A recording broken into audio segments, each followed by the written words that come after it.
Bem-vindos ao último episódio do podcast Europa aos 70, um podcast da representação da Comissão Europeia em Portugal.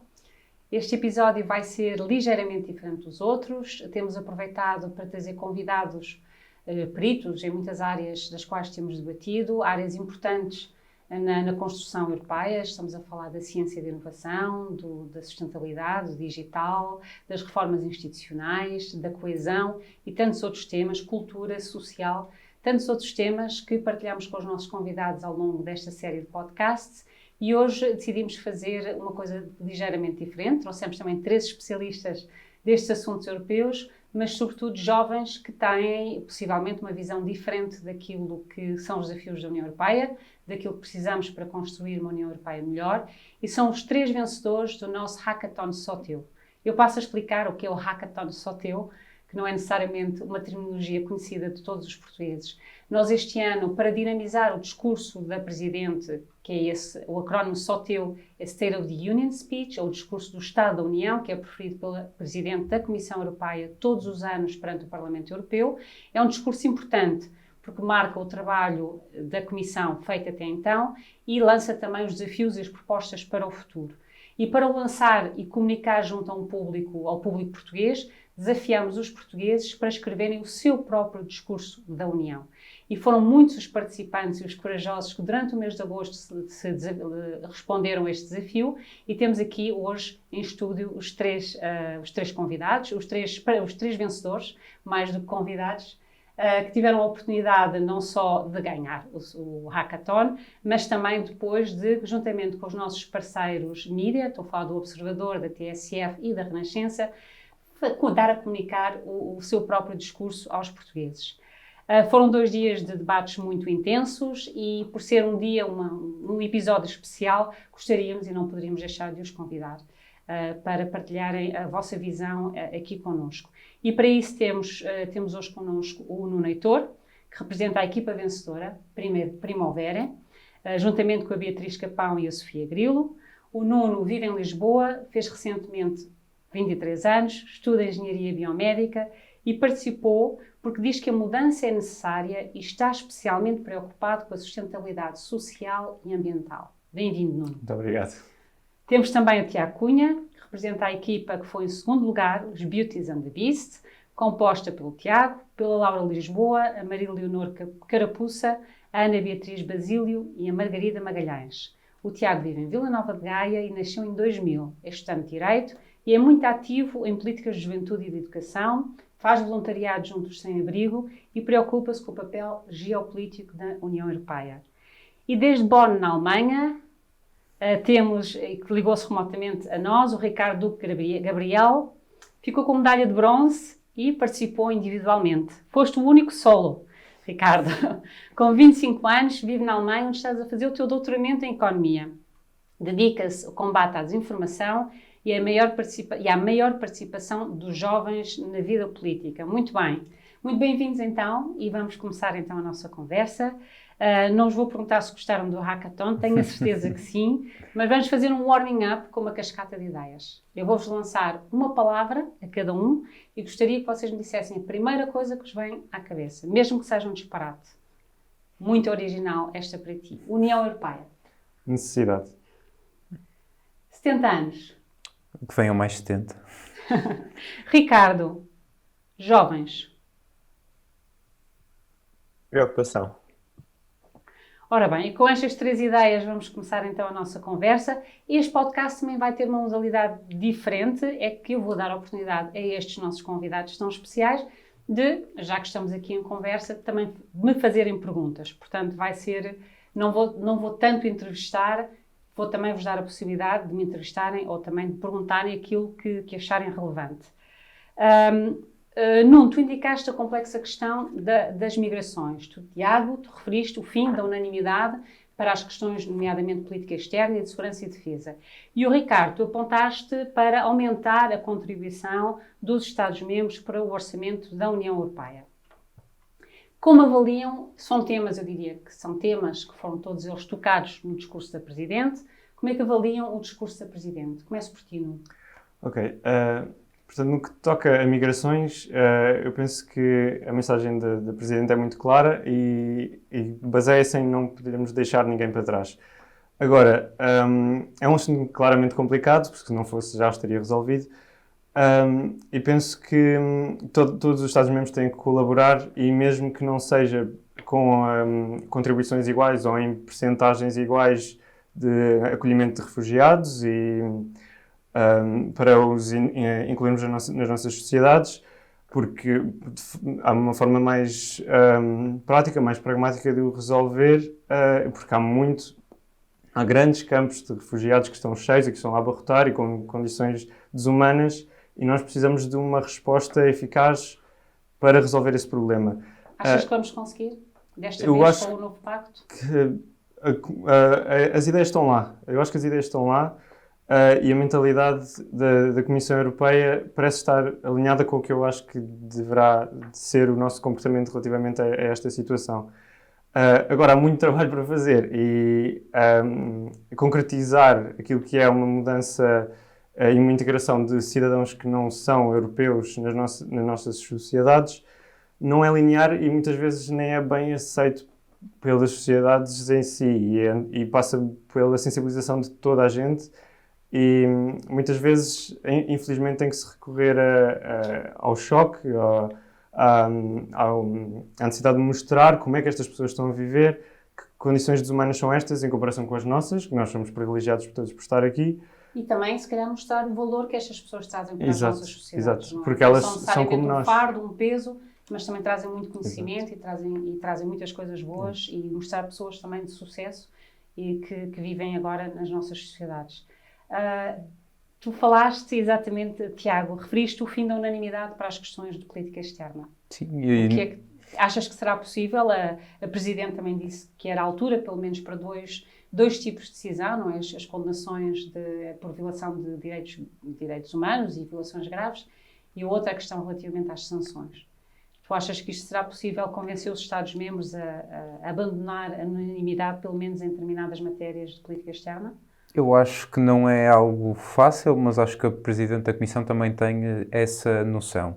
E eu fiquei bastante satisfeito na altura do discurso de Estado da União por aquela que foi a clareza da Presidente em matéria de política externa e, de algum modo, apesar de surpreendente, a afirmação de alguns temas de forma tão clara, eu não fiquei surpreendido da Presidente ver esta como a sua prioridade, porque esta foi desde o início vendida como uma comissão geopolítica e acho que a Presidente e a Comissão como um todo entende que para conseguir ter essa ambição concretizada é preciso efetivamente completar a toolbox, como a Presidente lhe chamava, em termos de atuação da União Europeia na política externa.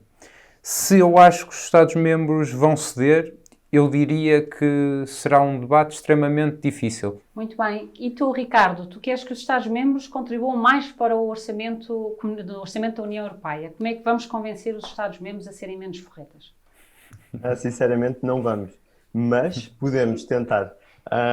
Portanto, esta ideia surgiu porque é necessário recuperarmos rapidamente da crise em que nos encontramos, causada pela pandemia do coronavírus. E um pouco por exclusão de partes, se nós olharmos historicamente para aquilo que os países têm feito, têm em parte usado as políticas monetárias quando o podem fazer, e no caso da União, da área euro, isso já não é possível, uma vez que existe apenas um Banco Central único a coordenar as políticas monetárias na área euro, e os restantes países da União Europeia, ou pelo menos a grande maioria, dado ter as suas taxas de câmbio fixas relativamente ao euro, ou flutuarem em determinados valores, não podem fazer uso desta política monetária. Portanto, a alternativa à política monetária, que tem sido estudada muito recentemente, é a política fiscal. E, no entanto, aqui eu vejo dois tipos de política fiscal dentro da União Europeia. Uma é a política fiscal promovida dentro de cada país e a outra, uma política fiscal promovida ao nível supranacional. O que é que acontece? Nós temos os mais altos níveis de dívida pública histórica e é impossível, ou é muito difícil, ou pelo menos vai ser vai ser complicado e os países no futuro vão ter que repagar essa dívida e vão voltar a pagar altas taxas de juros se tiverem que intervir. Isso foi o que aconteceu em parte, correto? No entanto, aquilo que eu proporia para o futuro era que, através de um aumento antecipado, portanto, um aumento no futuro próximo das contribuições que cada país dá para o orçamento comum da União Europeia, fosse possível a União Europeia utilizar estes fundos na altura que são necessários. Porque há outro problema subjacente a este, que é a crise foi bastante assimétrica, certo? Portanto, todos os países que têm uma grande parte do seu PIB adressada ao turismo, como é o exemplo de Portugal, como é o exemplo da Croácia, como é o exemplo também de Espanha, tiveram que fazer mais ou gastar mais dinheiro do que, em percentagem do PIB, obviamente, do que outros países da União Europeia. E, portanto, se tivermos esta forma de diversificar o risco, digamos assim, e poder enfrentar uma futura crise assimétrica no futuro, acho que seria uma ótima contribuição e uma ótima forma de precaver potenciais problemas no futuro. Muito bem, excelente proposta. Agora eu vou aproveitar que os tenho aqui os três retidos durante pelo menos meia hora comigo para vos colocar uma pergunta que eu ando aqui, eu e a minha equipa andamos aqui a tentar deslindar há algum tempo, que é a questão da participação dos jovens na política e na política europeia. Eu não penso que haja grande diferença entre a falta de participação dos jovens e até dos menos jovens, mas é talvez mais aguda a ausência de participação jovem nas eleições do que outros estados etários e também mais nas europeias do que nas legislativas ou nas presidenciais, embora eu pense que não haja muita diferença. E eu gostaria de saber, primeiro, a vossa opinião sobre os jovens de facto participam pouco na política, como é que nós conseguimos trazer mais os jovens a interessarem-se por estes temas, nomeadamente pelos temas europeus? Eu acho que é muito raro as pessoas quererem participar e eu, enquanto cidadão português e europeu, sinto a necessidade de estar dentro destes temas. Destes temas são... a vida é baseada à volta da política e nós, se podemos fazer o que fazemos e se podemos ir para esta universidade e se podemos ter este trabalho a seguir, é tudo por causa da maneira como a sociedade está montada. E isso tem tudo a ver com política e não podemos deixar que isso nos passe sem que seja um foco na nossa vida. Agora, como combater este problema? Aí já tenho um pouco mais de dificuldade porque os discursos políticos têm sido, ou nunca ouvi discursos direcionados a jovens que fossem realmente apelativos, até porque o Parlamento é composto sempre por pessoas de uma certa idade, que há gerações diferentes, há ideais diferentes, e notou-se sobretudo com o aparecimento da Greta Thunberg que os jovens necessitam ter alguém que os represente, e esse movimento teve um impacto astronómico que eu não estava à espera, mas sinto que é por este tipo de iniciativas que temos que ir. Gente jovem, com ideias, que puxe mais gente jovem. Portanto, ter pessoas mais novas na política em que os jovens se revajam e revajam também as suas ideias. Também isso facilitaria muito, parece-me claro. Mas antes de percebermos se os jovens participam ou não, nós temos que olhar para as métricas com que nós olhamos para a participação hoje em dia. Se calhar hoje os jovens utilizam plataformas totalmente diferentes daquelas que se usavam há 20 anos para comunicar. E a Sofia sabe melhor que ninguém nesta sala o que é que acontece quando alguém diz que a internet vai acabar e todo o rebuliço que isso gera. Portanto, o que eu acho importante de fazermos são duas palavras que já foram aqui mencionadas. Por um lado, apelar à necessidade do projeto europeu. Quando nós percebermos coletivamente, e os jovens muito em particular, a necessidade do projeto europeu para aquele que é o seu modo de vida e para a melhoria do seu modo de vida, acho que nós vamos estar um passo já à frente.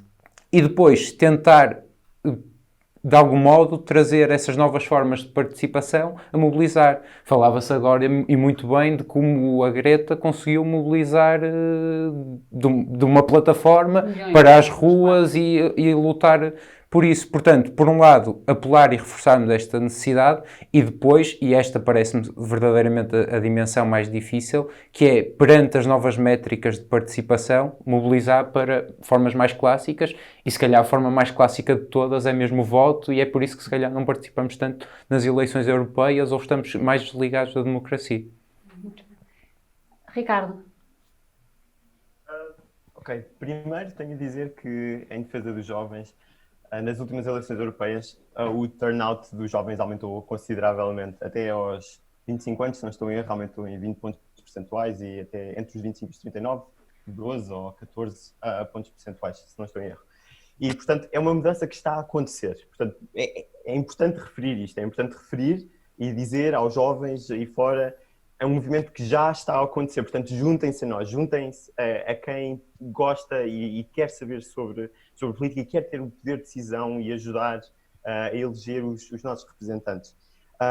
Outra forma de olhar para esta questão também é tentar perceber quais é que são os temas que os jovens estão mais interessados ou porque é que os jovens votam. Quais é que são os temas que chamam mais a atenção? E, curiosamente, se não estou em erro, também usando umas sondagens do Eurobarometer, Barometer, climate change ou as alterações climáticas era um dos grandes pilares e um dos grandes desafios que os jovens queriam ver respondidos. E talvez daí seja originado o crescente movimento dos partidos verdes na Europa. Por outro lado, como tentar chamar ainda mais a atenção dos jovens? Concordo que realmente outro tipo de comunicação que não convencional, seja as redes sociais, sejam aquilo que eles usam mais no dia-a-dia, é importante. Por outro lado, a educação também é importante.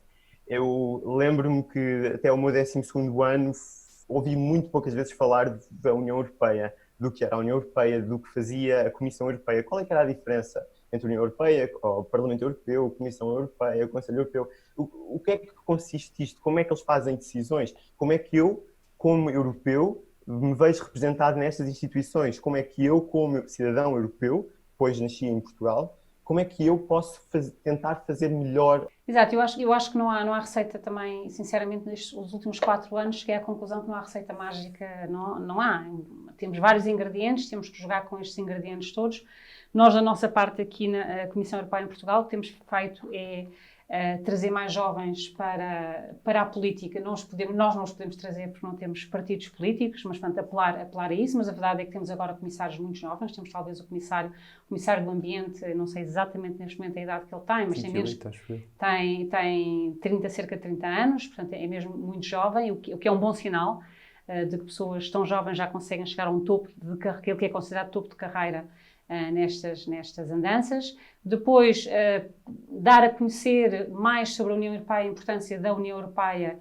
Tentamos fazê-lo, obviamente, utilizando os meios como as redes sociais e os canais que os jovens utilizam mais, mas também através de muita digressão pelo país fora e através de eventos como o Hackathon e, obviamente, o Summer Camp também foi um evento que nos permitiu também chegar a muitos jovens e explicar às pessoas que a União Europeia está desde o frigorífico ao telefone, quando todos nós acordamos, acho que praticamente quase todos nós acordamos já com o nosso telefone, desde que eu pego no telefone de manhã até que abro o frigorífico e que entro no transporte público, etc. E podia desenrolar o meu dia por aí. Nós estamos a embater, não é? A esbarrar com a União Europeia todos os dias e dar essa noção às pessoas que ainda não sabem. E depois tocaste num ponto muito importante, Ricardo, que é também a educação, não é? De facto, há muitos jovens que ainda não têm noção, nunca ouviram falar da União Europeia durante o seu currículo escolar, apesar de pertencermos à União Europeia há mais de 30, agora faz 35 anos, e isso é importante corrigir.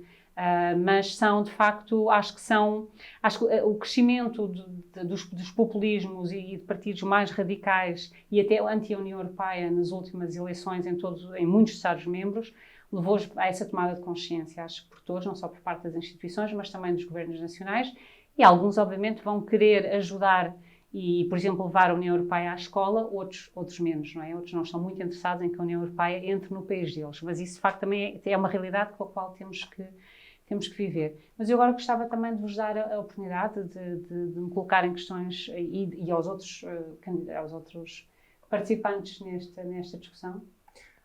Nuno. Se puder começar, eu escrevi que era para não ter que decorar uma pergunta de cabeça. Isso não vale. Não me disseram que não valia, portanto. Parece um advogado. Não, muito longe. Estou muito longe. Portanto, posso começar pelo ambiente, já que há bocado estávamos a falar disso. Exato. Eu escrevi que o novo objetivo proposto da redução de 55% das emissões de greenhouse gases até 2030 é, e bem, na minha opinião, muito ambicioso. Não será ignorante pensar que a indústria tratará de criar e implementar as soluções que resolvam todos os problemas ambientais?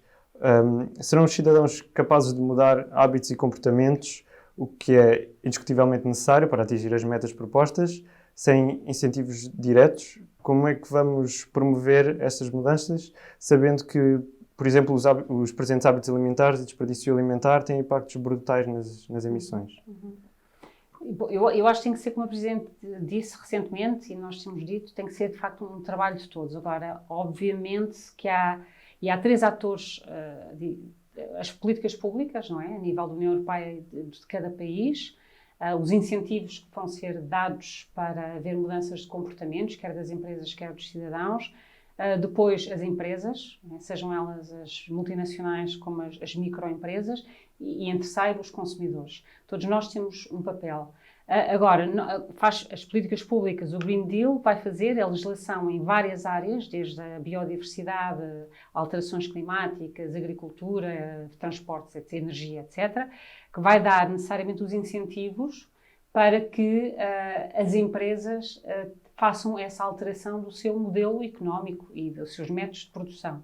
E vamos fazê-lo como? Através de incentivos, subvenções, empréstimos, todos os instrumentos financeiros de apoio ao Green Deal. Das empresas que tiverem projetos, que quiserem mudar a sua linha de produção, que quiserem mudar a sua embalagem, que quiserem mudar a sua forma de transporte, poderão beneficiar quer de subvenções, quer de empréstimos, e obviamente através de outras políticas fiscais, como a fiscalidade. E a Presidente também tocou na questão da fiscalidade, que é um bocadinho tabu neste momento. Toda a gente quer mudar-se para... Estamos todos de acordo que vamos todos tornar-nos mais verdes, mas depois quando se diz mas vamos ter alguém que as empresas vão ter que talvez pagar mais, ou pelo menos aqueles que poluem mais vão ter que pagar mais, e isto já começa a ser um terreno mais minado e mais difícil. Mas isso vai ter que acontecer, não é? Porque já sabemos perfeitamente quais são as indústrias mais poluentes, quais são as fontes energéticas mais poluentes.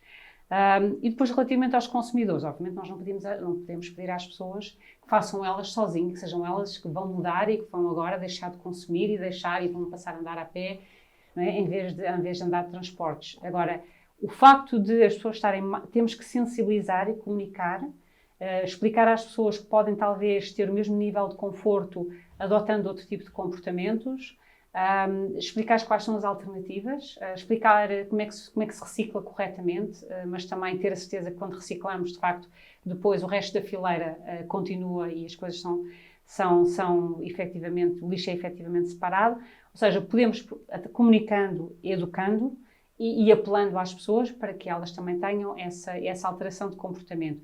Essa alteração por si só não vai talvez criar... vai ter um impacto porque vai dizer às empresas que eu afinal não quero esta garrafa de plástico, eu vou preferir outro tipo de solução, ou eu vou andar com a minha garrafa e vou enchê-la. Vou dar sinais às empresas e as empresas vão reagir a isso, porque as empresas vão querer, obviamente, ir de encontro à vontade dos consumidores.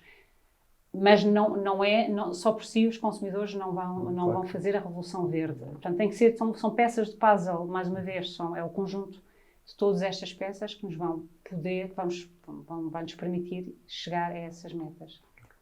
Agora posso avançar eu até com uma pergunta, se calhar até seria uma que o Ricardo iria colocar, mas é quando do Estado da União a Presidente falou de alguns pontos muito importantes e há uma preocupação que a Presidente demonstrou, que eu acho que todos nesta sala nós que temos, que é o euro.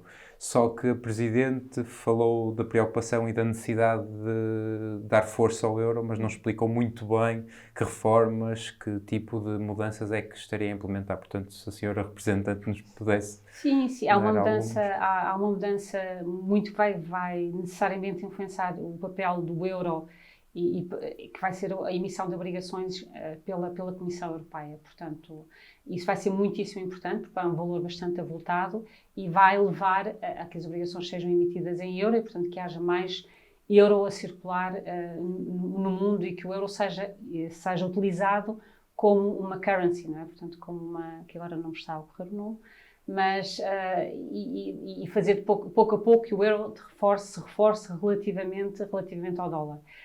Portanto, eu acho que sim, que é importante. A minha questão está relacionada um pouco com a emergência ou a ascensão das forças políticas anti-direita e a temática da migração. Um dos argumentos utilizados para explicar a ascensão destas forças políticas é eles utilizarem a migração e transformarem-na numa coisa negativa. Em Itália, por exemplo, os partidos mais à direita usam a comparação entre o custo que um requerente de asilo tem e o custo que um italiano sem emprego e abaixo da linha de pobreza tem. Apesar do apoio social para requerentes de asilo em Itália ser de cerca de 65 euros por mês, mais os custos de habitação, a quando da sua chegada, o custo médio mensal é estimado em cerca de 1.000 euros. Chega a ser 2 vezes mais que o apoio social dado a um cidadão italiano, que é cerca de 500 euros mensais. O mesmo argumento repete-se para países como Chipre, a Alemanha, a França, a Espanha e a Grécia, onde o apoio dado iguala ou chega mesmo a ultrapassar os apoios sociais de cidadãos nacionais. E depois temos os políticos representantes que explicam de forma arcaica darmos simplesmente o custo que aquele migrante que vem de fora, que não é do teu país, que chega aqui ao teu país tem, que o teu país dá o dobro do apoio social em termos monetários àquele migrante em vez de dar a ti, é complicado conseguir explicar ou conseguir fazer perceber a estas pessoas, a estes cidadãos, que talvez as coisas não sejam assim tão claras ou tão simples. Ou por outro lado, se não é, se calhar deveríamos fazer alguma coisa em relação a isto. E portanto, eu deixaria então 2 perguntas. A primeira, na qual eu pergunto se não seria mais urgente avançar com uma proposta para um European Minimum Income Insurance e a mesma com o European Minimum Wage. Portanto, tentar que o nível de apoio social dado a todos os cidadãos nacionais ou a todos os cidadãos europeus fosse, de certa forma, equivalente ou superior ou até mais existente do que aquilo que é, e a União Europeia, ou neste caso a Comissão Europeia, tentar incentivar ou tentar formular umas guidelines para que estes países aplicassem.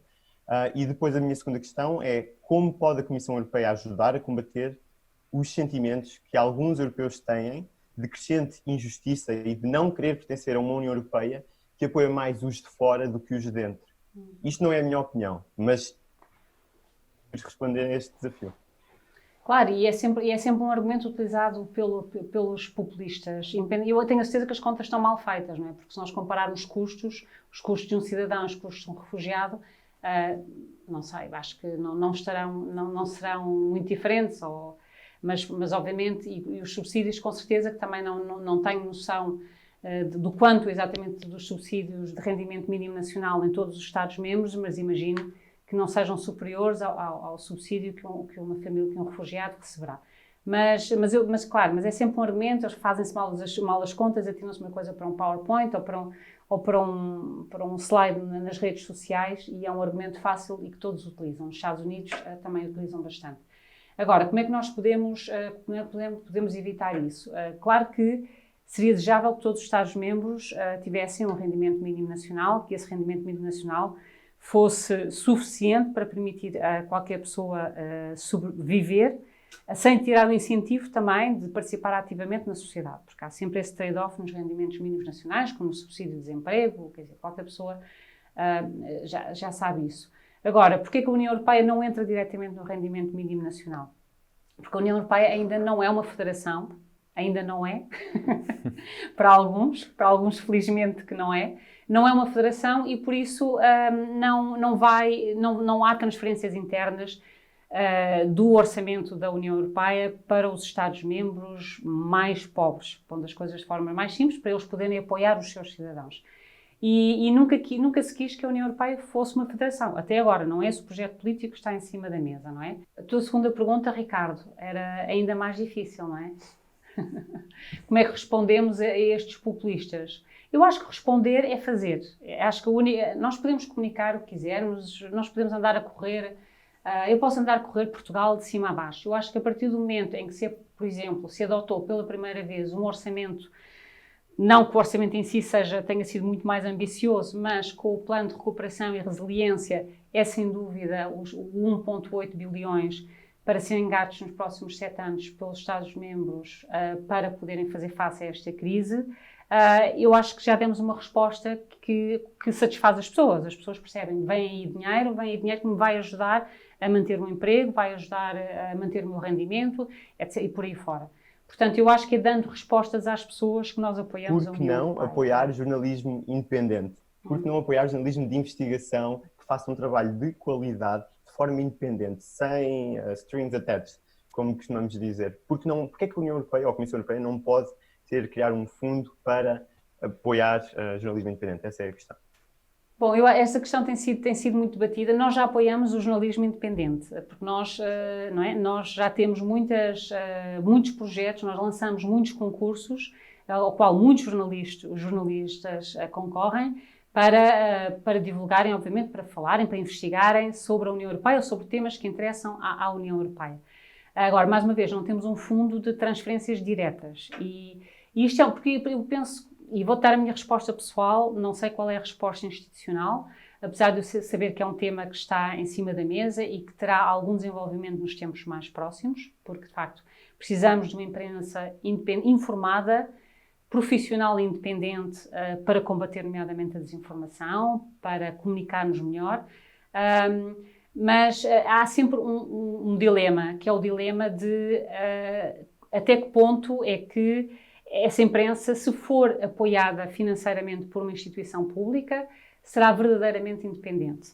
E essa questão colocou-se recentemente em Portugal, coloca-se noutros países, e o receio é sempre isso, não é? É relacionada com as diferenças entre os Estados-membros da União Europeia. Nós sabemos que o enquadramento económico da União Europeia será sempre composto por Estados-membros que contribuem mais orçamentalmente do que recebem, como a Alemanha, a França, a Itália, a Holanda, e Estados-membros que recebem mais do que contribuem, que é a maioria dos casos, incluindo Portugal. A saída do Reino Unido, que era o segundo maior contribuidor, e a recusa dos partidos nórdicos em aumentar as suas contribuições económicas para o orçamento europeu, são indicadores que este tipo de relações económicas podem não ser muito bem aceitos, com consequências para a vitalidade da União enquanto potência mundial. Se estas tendências se mantiverem e se o Reino Unido melhorar a sua situação económica, não estaremos a mostrar aos Estados-membros do Norte da Europa que são mais saudáveis economicamente, que viveriam melhor sem uma União Europeia. E, dito isto, como é que podemos promover a economia dos Estados-membros com maior dívida e aproximar o Norte do Sul sem eliminarmos as respectivas identidades nacionais? São muitas perguntas, não é? Pois que Não vou conseguir responder a tudo, mas aquilo que eu te posso dizer é o seguinte: nós temos que ter em conta, quando quantificamos quem recebe e quem contribui para o orçamento da União, também temos que ter em conta os benefícios de contexto. Não são os custos de contexto, mas são os benefícios de contexto. E os benefícios de contexto, estou a falar dos benefícios do mercado interno. E foi algo que nós fizemos, talvez pela primeira vez, nestas negociações para o orçamento, é que fizemos um esforço, nós, Comissão Europeia, de quantificar os benefícios do mercado interno para os países, para cada país. E chegámos à conclusão que, obviamente, quem é que beneficia mais do mercado interno são os países mais desenvolvidos, porque são eles que têm uma indústria e uma economia mais forte, que aproveita deste mercado fantástico, 450 milhões, sem barreiras à circulação. Portanto, e tentando dizer aos Estados-membros, temos que descolar dessa discussão de contribuinte líquido e recipiente líquido. Nós temos é que ver todos os benefícios do mercado interno e da União Europeia e temos de tentar, nem todos são fáceis de quantificar, é muito mais fácil quantificar, obviamente, aquilo que é vertido para o orçamento e retirado do orçamento, e perceber que aqueles que mais beneficiam são exatamente os países mais ricos. Portanto, isto anula um bocadinho essa discussão. Claro que primeiro que as pessoas mudem de discurso e de narrativa, isto vai demorar um bocadinho. Mas nós, Comissão Europeia, já começámos a fazer esse trabalho. Eu acho que nós temos partido do pressuposto, e isso é bem claro para quem lê os tratados, que a União Europeia não é neutra em termos de valores. E há alguns valores que nós temos como essenciais e que devem ser respeitados em todos os Estados-membros e que nós, e eu acho que isto deve ser claro, e a pergunta também vai nesse sentido, devemos ter a pretensão que os outros com quem nos relacionamos também adotem esse padrão de valores que nós adotamos. Portanto, por um lado, como é que nós transformamos e ultrapassamos essas barreiras que muitas vezes se colocam à imposição de valores que muitos Estados-membros, todos eles, concordaram para entrar no nosso projeto, e depois como é que nós, na cena internacional, podemos ser um agente que, na sua atuação, também promove esses valores. Eu acho que na cena internacional não é fácil, porque passa exatamente por uma tomada de posição muito clara quando há violações graves dos direitos humanos, etc. Portanto, por isso é que a Presidente fez o apelo à passagem da unanimidade, porque basta que um Estado-membro bloque uma decisão de sanções ou uma decisão de condenação, mesmo que algo seja flagrante e óbvio para a maioria das pessoas. Portanto, temos de ter uma voz mais assertiva, sem dúvida. A outra maneira que temos utilizado é exatamente o comércio externo e os acordos bilaterais e as parcerias com os diferentes países terceiros. Faz parte agora do cardápio não é, do caderno de encargos que esses Estados terceiros têm que cumprir para celebrar esses acordos com a União Europeia, para poder beneficiar das trocas livres com a União Europeia, de respeito pelos direitos humanos, respeito pelos direitos sociais, laborais, etc. E ambientais também. Os chamados standards, não é? Exportação é uma forma de nós tentarmos exportar sem querer ser sempre aqueles que ditam as regras no plano internacional. Para isso temos as organizações internacionais, mas é fazer um esforço para exportar estes standards a nível internacional. A nível interno, eu acho que tem que ser muito claro para todos os Estados-membros que os critérios de adesão não podem ser violados.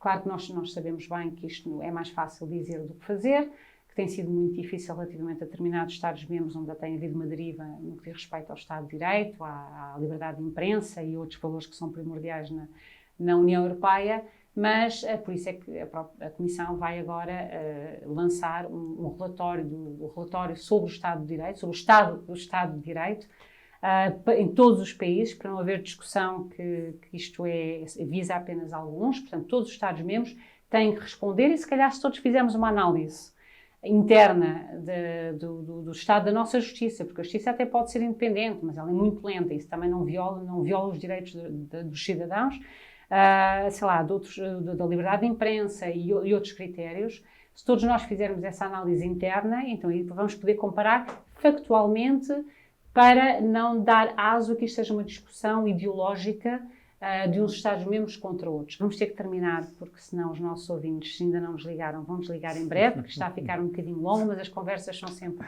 no nosso podcast, são sempre interessantes, é o que dá a trazer convidados interessantes, não é? E eu queria-vos, muito brevemente, fazer-vos um desafio que é muito simples. Imaginem que encontram a Presidente da Comissão Europeia no elevador e têm ali 3 minutinhos com ela, solo, para lhe fazer uma proposta. O que é que vocês desejariam, o que é que vocês diriam à Presidente da Comissão Europeia, se pudessem, muito brevemente? Nuno, sem pensar. Okay, sem pensar. O que mais me preocupa neste momento, como eu já tinha dito e como foi apresentado, que a minha preocupação é com a sustentabilidade maioritariamente, é esse assunto que eu estou mais por dentro, e iria-lhe primeiro pedir que continuasse a fazer a pressão que ela faz e a pedir e a manifestar-se e a manifestar a sua convicção de que é mesmo necessário não mudar só, não dizer às empresas e às indústrias para mudarem, mas dar a noção aos cidadãos que estamos todos juntos, que estamos todos a enfrentar a mesma tempestade e temos que ir todos para o mesmo barco. E para isso é exigido que os cidadãos se movam mais e participem mais na vida política e na vida da União Europeia. e que seja que a União Europeia consiga responsabilizar-se ou ter algum impacto naquilo que é a mudança dos hábitos dos cidadãos e através das nossas ações de comunicação e de estar presente nas redes e de estar... Isso é muita coisa, não é? Já estás aí, já estás a pedir muita coisa. Já Disseram-me 3 chegaste minutos. Disseram-me 3 minutos. O elevador avariou, tenho 3 minutos.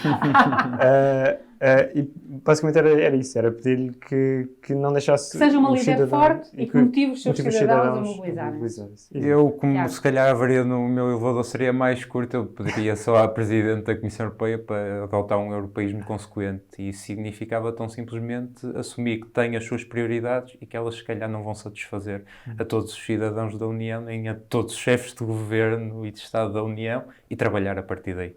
Muito bem. Ricardo, Portanto, se eu tivesse que fazer uma proposta ou um pedido à Presidente da Comissão Europeia, primeiro pedia para não desistir de nós, jovens europeus. Curso de que nós não queremos saber da Europa e isso não é bem assim. Depois pedia que, já que estamos a pensar no futuro, pensemos numa recuperação económica consistente com os valores que ela enunciou no seu discurso. Portanto, uma recuperação económica que passe por investir limpa, de forma verde, que passe por investir em projetos com futuro, projetos importantes para a mobilidade dentro da Europa, promover a mobilidade dos cidadãos europeus, que é muito, muito, muito importante. Muito mais importante do que ter as linhas aéreas a funcionar. Simplesmente só as linhas aéreas, ou seja, promover meios alternativos de transporte dentro da União Europeia de forma a aumentar a mobilidade dos cidadãos. E finalmente, o último pedido que eu lhe faria era que dedicasse pelo menos outro dia, mais um dia do seu ano, a ouvir pequenos vídeos de jovens europeus como eu, 5 minutos, a propor com propostas interessantes para a Europa. muito bem, mas sabes que a Presidente já faz isso, ela já responde a vídeos que são enviados, jovens e menos jovens, pelos cidadãos, pelas redes sociais, e ela já tira tempo de todos os seus dias para responder a essas questões que lhe são colocadas. Eu vou-vos agradecer muito a vossa participação neste podcast, foi uma conversa muito interessante. Eu também estou de acordo contigo, Ricardo, não é verdade que os jovens não participam, eles participam, são sempre o nosso melhor público, os mais entusiasmados. E para vos agradecer, queria-vos deixar aqui uma máscara. É muito importante continuarmos a proteger, não se esqueçam que a Covid ainda anda aí, mas podemos proteger fazendo jus à União Europeia. Portanto, vou-vos deixar aqui uma máscara. Depois vamos fazer chegar também, Ricardo, aí a Bonn. Temos várias cores, mas vamos ser ousados e não ter problemas em mostrar que apoiamos a União Europeia e, por isso, se quiserem utilizar estas máscaras, teremos muito gosto em partilhá-las convosco. Muito obrigada e até à próxima, e agradeço a todos aos nossos ouvintes por terem sido fiéis aos nossos podcasts Europa aos 70, e espero que continuem a participar nas ações da representação da Comissão Europeia em Portugal e estarem atentos às iniciativas da Comissão Europeia. Muito obrigada.